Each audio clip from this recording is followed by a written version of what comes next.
Marais wa Kenya na Uganda wanatarajiwa kukutana hii leo mjini Kisumu, karibu na mpaka kati ya nchi hizo mbili, kuzindua ujenzi uliocheleweshwa wa upanuzi wa reli yenye thamani ya mabilioni ya dola iliyojengwa na China.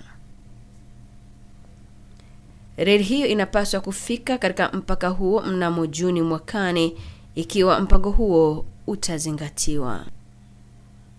Reli hiyo ya kisasa maarufu kama SGR iliyojengwa kutoka mwaka 2013 mpaka mwaka 2019 inaunganisha bandari ya Kenya ya Mombasa na mji mkuu Nairobi mpaka mji wa Naivasha, lakini China ilikataa kutoa mkopo zaidi kabla ya reli hiyo kufikiwa Uganda.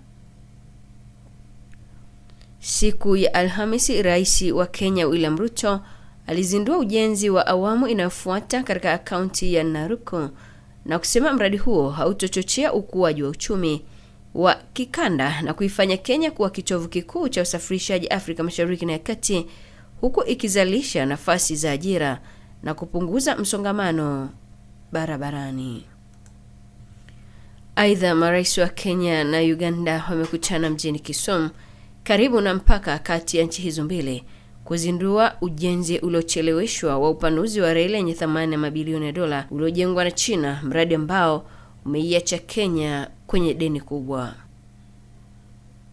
Wakati wa mkutano huo, Rais wa Kenya William Ruto amesema reli hiyo itakuwa na umuhimu kwa kizazi cha sasa na vijavyo. Pia amesema reli hiyo itapunguza gharama za usafirishaji ambazo huhujumu ushindani katika eneo la Afrika ya Mashariki. Ruto ameongeza na kusema kuwa usafirishaji mizigo kutoka Mombasa mpaka Malaba huchukua wastani wa masaa 80 na zaidi ya masaa 100 kufika Kampala, mji mkuu wa Uganda.